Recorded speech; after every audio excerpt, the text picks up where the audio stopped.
So thanks to Lander Analytics and Jared for inviting me here. I actually attribute a lot of my being here and thank you.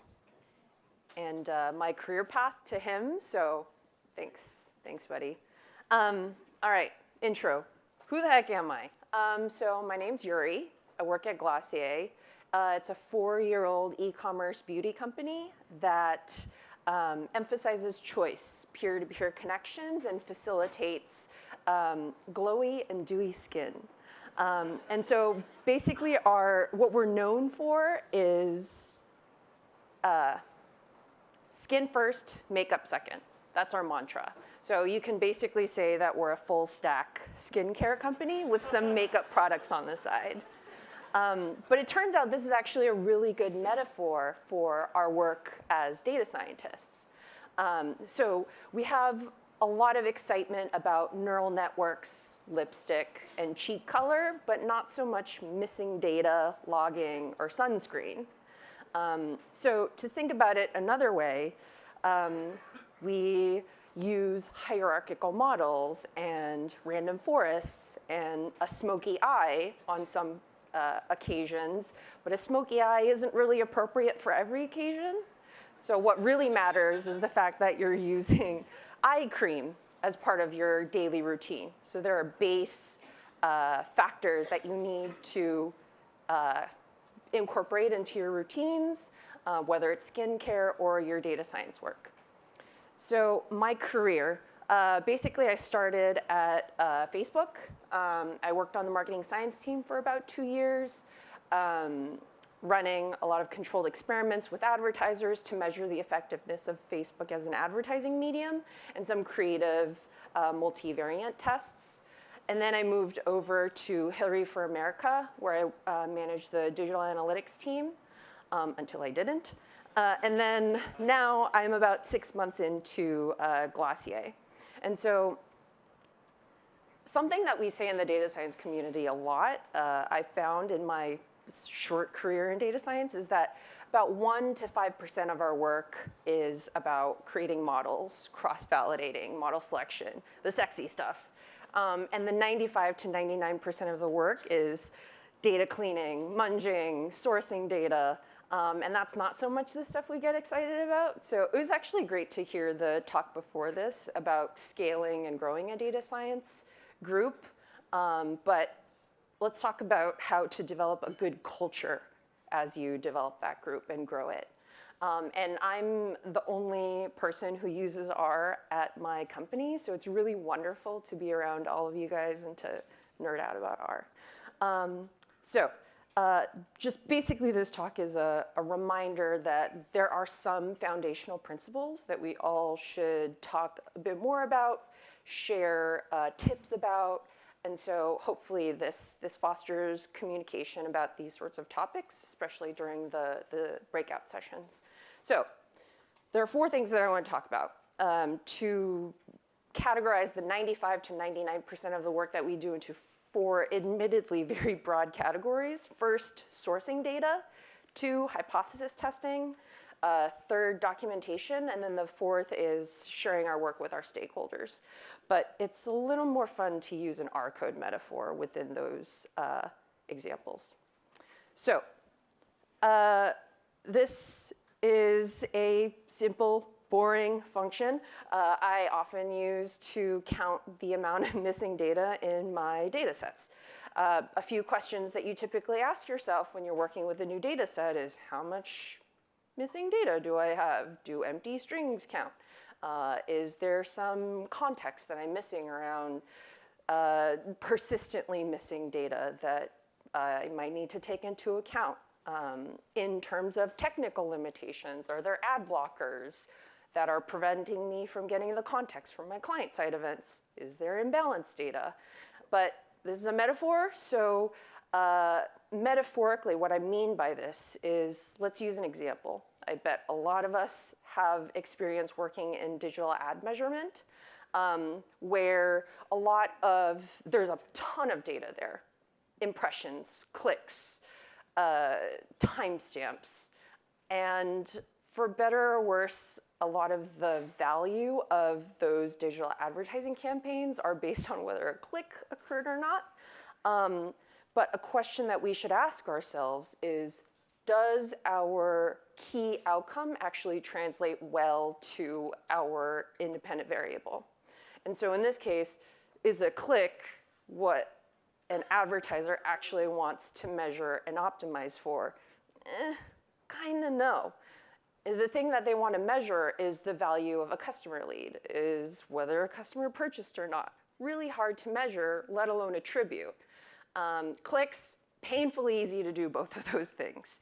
And so something which we should be admitting to ourselves and owning up to ourselves, especially when we're forming inferences off of our analyses and also sharing it with our stakeholders who will inevitably translate our inferences to others, is be really careful about how that translation is being done.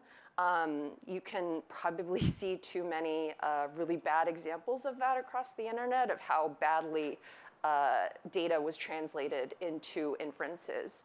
But it's not just about translations, it's also about what data set are you working with. So you should be skeptical also about where your data set came from.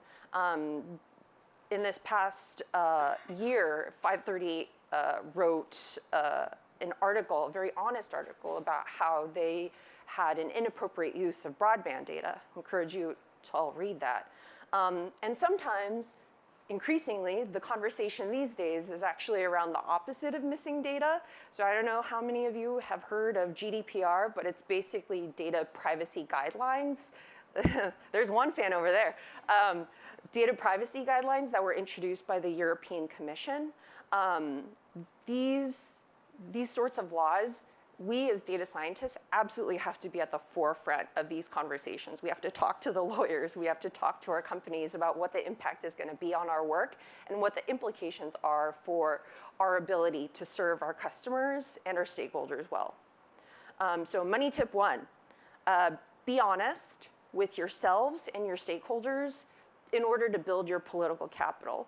If you're using a proxy for your ideal measurement outcome, be upfront with yourself and your stakeholders and be careful of what you say, because I'm sure many of us have war stories about how there were mistranslations between what you were trying to communicate and how that was taken a step further by others. And at Glossier, admittedly, we haven't totally solved the problem, but a few strides that we've made is we actually now own the tech specs for the events that happen on our website. So that's one piece of success. And for the most part, I've seen at other companies, the tech team owns that. We have to own those things. So making strides. So the next thing I want to talk about is this SQL statement, or also a bad joke, but that's subjective. So I don't know how your workflows are like, but mine are often write a bunch of SQL and then write a bunch of R. So the metaphor being that there's a lot of pre-work that we have to do before we do the work. So it goes to say that before beginning hypothesis testing, we have to think about the business question. We have to think about the theory. So we have to define our expectations ahead of time. And before answering questions, which are often causal, we have to ground those in theory. This sounds really simple, but it's hard to do in practice with a lot of pressure, especially from demanding stakeholders. And especially with these days, big data being promoted as a panacea, our stakeholders and sometimes us care a little bit less about the theory sometimes. But we should Google big data hubris and you'll find a lot of really bad examples of how that was taken too far. And so some practical advice here is actually from one of my favorite TV shows, Silicon Valley. So before often the main developer characters actually talk about how to tackle a problem, they go to the whiteboard. They think about the problem, they lay out their expectations, they draw diagrams, often to hilarious effect. And I feel like we should do that too. So if a stakeholder comes to you and asks you a question like, does this correlate with this thing? Back them up, get them to the business question, and I want them to expect us to not immediately go to a SQL table or our BI instance and start pulling things around. They should expect us to look outside the window or start drawing things or doing like beautiful mind stuff. So let's encourage that from them. In any case, I want us all to be better theoretical data practitioners and for stakeholders to expect that from us. So money tip 2, start with pen and paper. Get stakeholders to ask you their business questions, not data questions. It's your responsibility to translate those into data questions. A great example, earlier this week I saw Supreme Court Justice Ruth Bader Ginsburg on The Late Show with Stephen Colbert, and he randomly asked her whether a hot dog was a sandwich. She turned it back around on him and she asked him, define a sandwich. What is a sandwich to you? And then they went to make the foregone conclusion that a hot dog, of course, is a sandwich. So side note here, some people don't agree with me.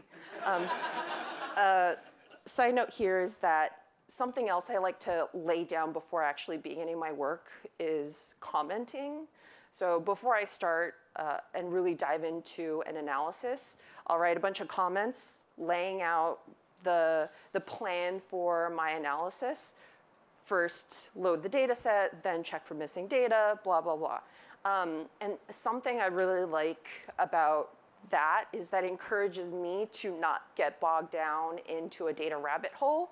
I'm sure that's a very familiar problem for many of us, and then it keeps you focused on your North Star. So, next thing, documentation. So speaking of comments, documentation. This is obviously a very bad comment. Duh, you say, I am reading in a data set. You are right. This is a bad comment. What I should have said was give some context around the data set, note some quirks, maybe a link to the GitHub SQL. So comments are favors to our future selves.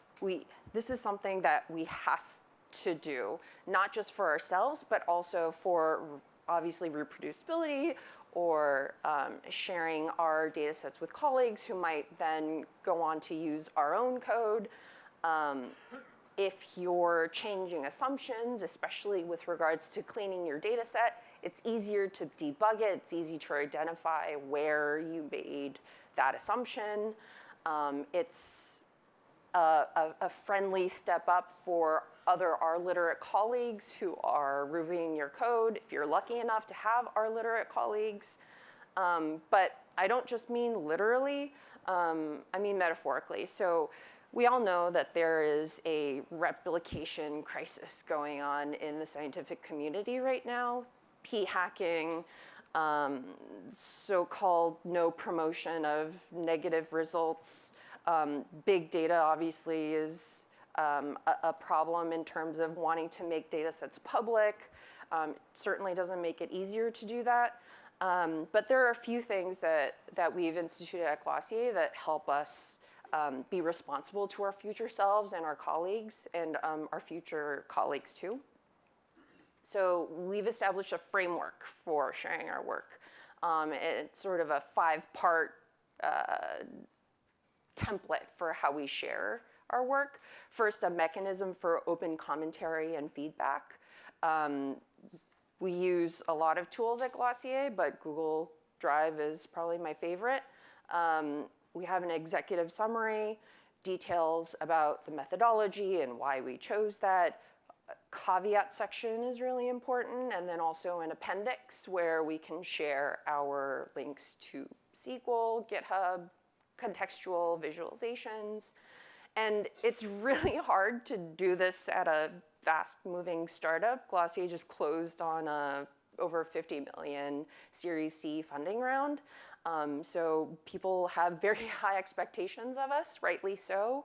And it's hard to step back and move slowly and document all of our experiments and our analyses. But in the long run, this ultimately becomes that much more worth it, especially when you're scaling a team and when you're scaling a company who can quickly grow into silos. So we need the purpose of doing this sort of framework whenever you're executing an analysis, it just helps everybody else run that much faster. So money tip 3, be selfish to your future selves. Write good comments, document your work, and be open to critical feedback. It makes your work that much better. And something that we do at Glossier is before introducing our analysis or the outcome of an experiment with a broader group, with the broader company, we share with a smaller group of stakeholders, with trusted stakeholders who we know are really critical. So next, the last thing. Of course, I had a ggplot reference in here. I love the power of a good, simple visualization. It's a metaphor for the strategy step where we take in, before we share our work and we contextualize it for our audience. This can be the hardest part of our work because we're dealing with things like the Dunning-Kruger effect, politics. Again, demanding stakeholders who have misconceptions or very baked preconceptions in mind. So if you want to be effective, if you want your analysis and your work to go far and have the biggest impact, you need to think about your audience and where they're coming from and how to present to them. So I like to game theory it a little bit. And there's some really interesting social science research out there about how you can communicate with those types of people. So I encourage you to find that yourself. But going back to the previous thing that I said, this all starts with a critical feedback period where you're gaining different perspectives about how people might interpret your results and taking those into account and doing that all beforehand before you share that more widely. And obviously that helps you better incorporate different perspectives and be really critical about yourself and expect and grow that within your culture of encouraging critical feedback. So money tip 4, game theory your result sharing process. Take your stakeholders' preconceptions / misconceptions into mind. Diplomatically steer them towards what you're trying to actually communicate to them. And it ends up, in the long run, building more trust, building more political capital, which I think we need in the community these days. And don't bury the lead. Be upfront about what you're trying to say. Be upfront about your inferences. Tack on a great simple visualization on top of it, and that helps you get your work that much farther. And that's it. So I hope this provides some fodder for good conversation during the breakout talk, and I'd love to hear your tips about how you guys share your work with your stakeholders and how you document and how you also balance the trouble between taking a lot of time to document your work and share your work and moving quickly.